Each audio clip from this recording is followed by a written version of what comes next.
I'm going to show you how to start and scale any home service company to $10,000 a month in 90 days flat. This is part one of a two-part video series, and today I'm going to be talking about everything you need to get started from scratch, step by step. My name is Mikayel, and over the last 8 years, I've built multiple 8-figure service companies, and my mission is to redefine blue collar. We're on a journey to 8 figures, and this channel is dedicated to our journey and all the lessons that we're learning along the way. Before you start and get into this process, it's very important to first pick a niche. There are dozens of fantastic niches, and I've actually compiled my list of the top 10 that I've come across in talking to hundreds of different home service providers. Stick around to the end and I'll get into my top 10 list. However, picking a niche before doing anything is perhaps the biggest single factor towards determining your success. The better your niche, the more focused you can be in selecting your customers, the more focused you can be in delivering your service, and the higher the likelihood that you can attract your ideal customer. So before anything, pick a niche. How to start? Our goal here is to develop your first simple MVP. An MVP is a minimum viable product. It is the simplest form of your end product and service. However, it just allows us to get started in the fastest way possible. First step here is to register your business. I know a lot of people when they're starting out, they want to get going without first registering. This is ultimately going to be a detriment in the long run. You want to establish a history for your company early on. So registering a business from day one is incredibly important. Next, you want to develop a simple logo. It's really important to have a logo right when you're starting out. Some people skip this step. I like doing it from the start. However, we're just gonna establish version 1 of your logo. You can do it on a simple tool like Canva, and developing this first logo most of the time can be an easy step. You could do it on your own, and it'll establish a brand and a color guide for your service. Next, you want to register a professional domain. This ensures two things. One, that in the future, when you want to register a domain for your website, that nobody else has taken that name, taken the name of your company. A lot of times when you go to register later, somebody else has taken it and wants to sell it back to you for a higher price. So day one of starting your business, you want to go ahead and register that domain. It doesn't mean we're gonna do anything with it right now, but at least the name is there, the domain is there, and then we can use it for the next step, which is establishing an email.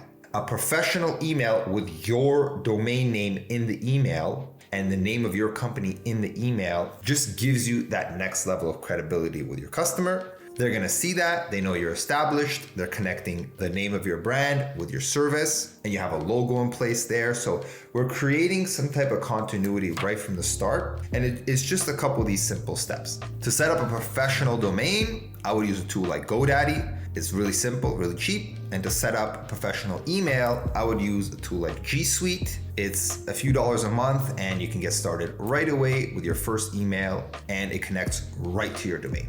Next is to set up the simplest form of a one-page website. Here, I would use a plug-and-play tool like Wix or another custom website builder. And these are just plug-and-play tools that you can use on your own. Everything is already handled in the back end, right? The domain is already set up there. They do all the hosting. They do all of the technical back-end work. So it's just simple plug and play. And you really want to go with a one-pager. The reason you want to just do a one-pager is it's simple, it's fast, it communicates a message quickly, and these services like Wix, their hosting is really good. So right from the beginning, your website is going to be really fast and really easy to use. Everything that we're doing here is making it simple and easy to use for your customer and ultimately for yourself. You don't want to get caught up in all of the technical work and developing the biggest and best website from the beginning and the best logo.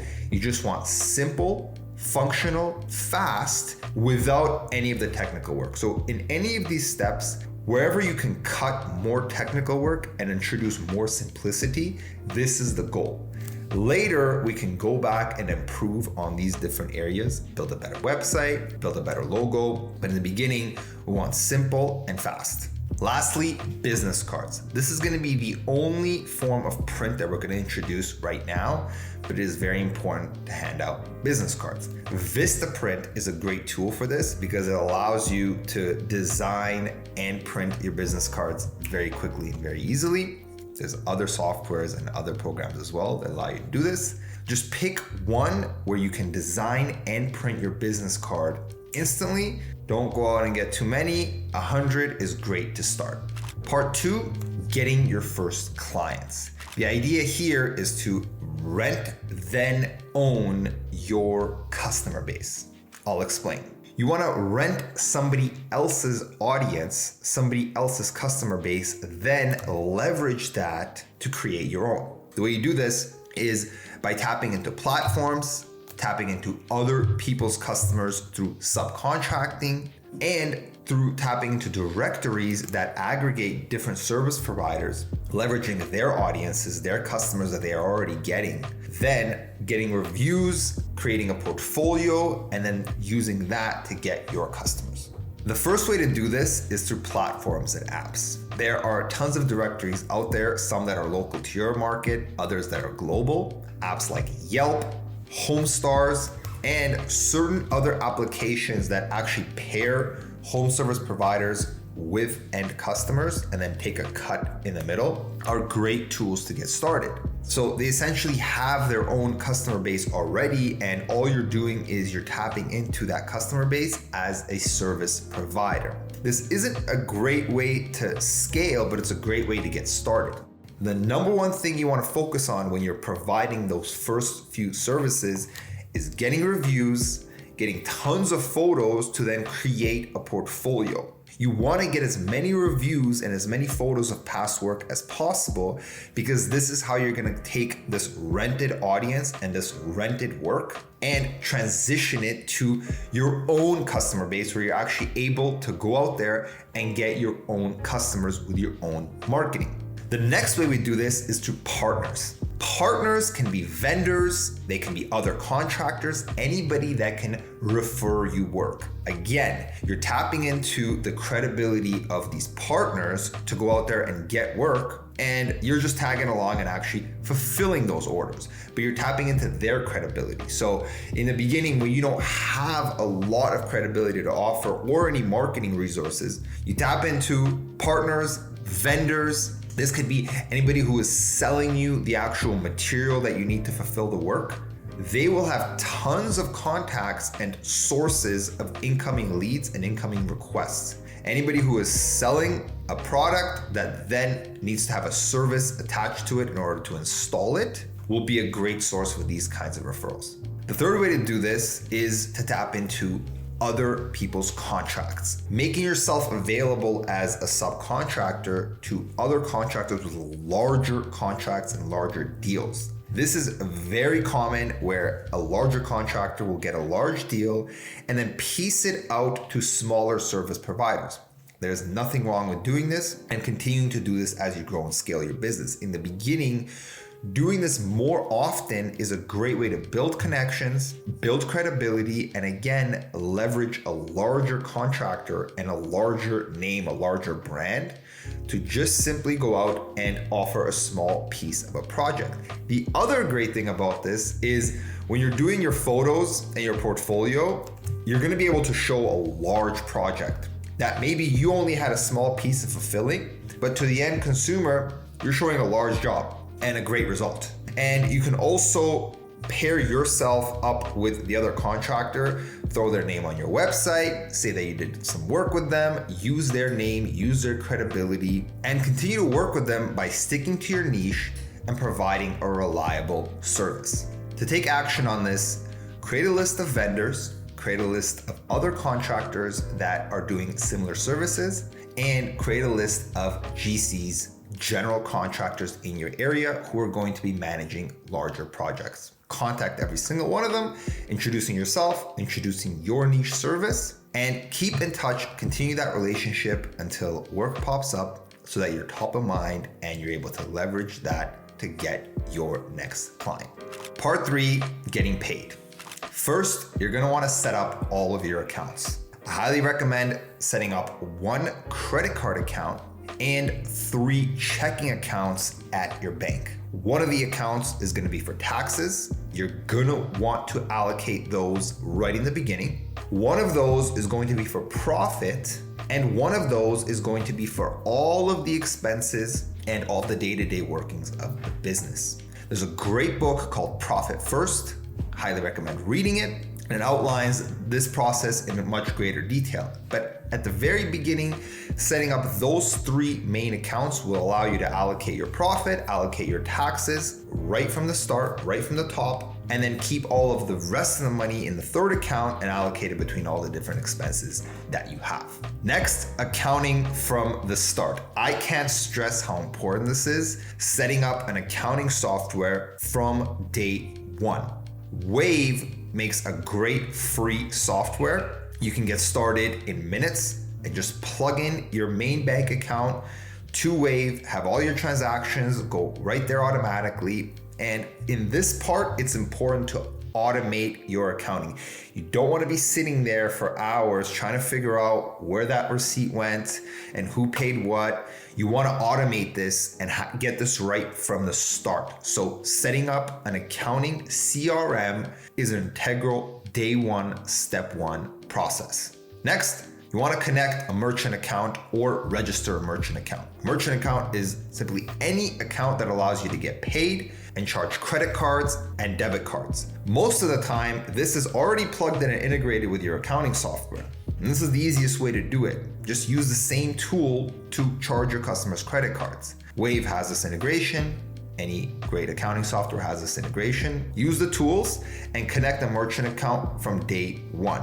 I know it costs 2%, 3%, 4% to charge credit cards, but it is totally worth it paying those few percent and just getting the money into your account much quicker. So connect a merchant account from day 1. This last step I didn't do until years into my business. It is so important to create an onboarding email for your customers and then have that email connect to a credit card. Just write an email to your customers, introducing yourself, introducing the service, and this is the email that you're gonna send to them day 1 when they start working with you. At the end of that email, add a link to input their credit card, put a deposit down, or register their credit card information so you can bill it automatically when you're done with the service. Make part of your onboarding process collecting credit card information. If you're going to be offering a service on a recurring basis, a weekly, monthly basis, this is even more important. You don't want to be charging your customers every single month by sending them a separate invoice, waiting till they pay you, especially if it's a small service. Get this information right from the start, put a credit card on file, and make it part of your policy when they're onboarding with you to add a credit card to their account or put a deposit down before they start working with you. Simple onboarding email, connect the credit card, connect to your merchant account, and you're done, you're ready to get paid. The last part is actually delivering the service. The key here is boiling everything down to a simple hourly rate and hourly formula. First, you want to perform the service yourself and understand your production rates. Your production rates are the time that it takes to produce the service and produce the result. How long does it take you to deliver part 1 of your service, part 2 of your service, part 3? How long does it take to do a larger job, a smaller job, a recurring project? What different factors might throw off your time, might add time or take away time? And what efficiencies can you create in delivering the service? You want to boil all of this down to hourly and the production rate. And then you can actually add an hourly rate to get the amount that you need to charge for that service. How long is it going to take? How much are you going to charge per hour? That's what the service is going to cost. This leads to my next point, which is how to charge for the service. And the best way to do this in the beginning is to charge hourly. Customer facing, you're not going to actually give them the hourly rate. You're simply going to calculate how long it's going to take times your hourly rate, and then you're going to give them the price. Always give the customer one simple price without a great deal of a breakdown, and never give them the hourly rate, because that's one area where they can begin to negotiate. You want to establish your hourly rate so that a percentage of it can go towards paying an employee. In this case, it would be yourself in the beginning when you're starting. A percentage of it can go towards your materials, and there's enough there for a profit. You don't want your hourly rate to be any lower than your actual rate that you're going to pay an employee times 3. There's lots of formulas to calculating a great hourly rate. However, simply establishing a beginning rate will give you a benchmark upon which to continue to add on as you see that services are taking longer, they're taking shorter, your costs are going up. You want to have a basis where you can at least make a 50% margin. So after all your costs, it's 50% left over. Calculate that, and then as your business grows, as your expenses grow, you can start to increase this hourly rate to maintain that same margin. It's still what we do today.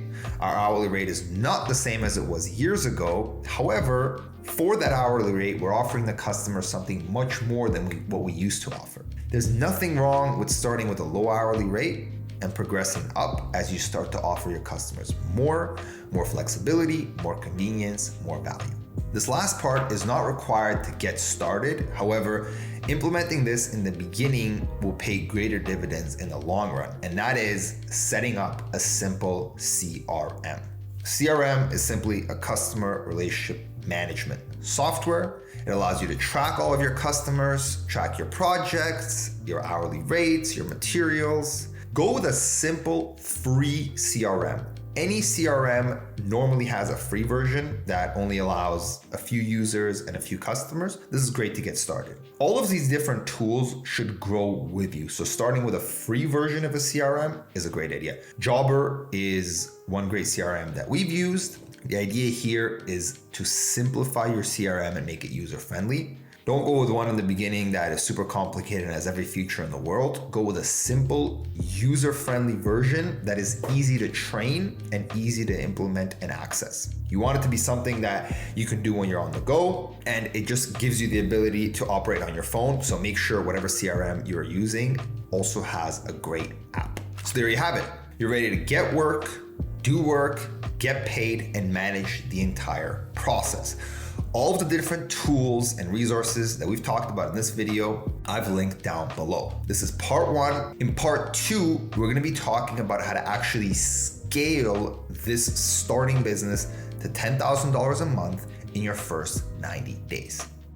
Now that we've reached the end of the video, I'm gonna give you 10 awesome niches that you can start in today. Number 1, mini bin rentals. Great business, great margins, and there's tons of demand for any kind of disposal from a homeowner standpoint and contractor standpoint.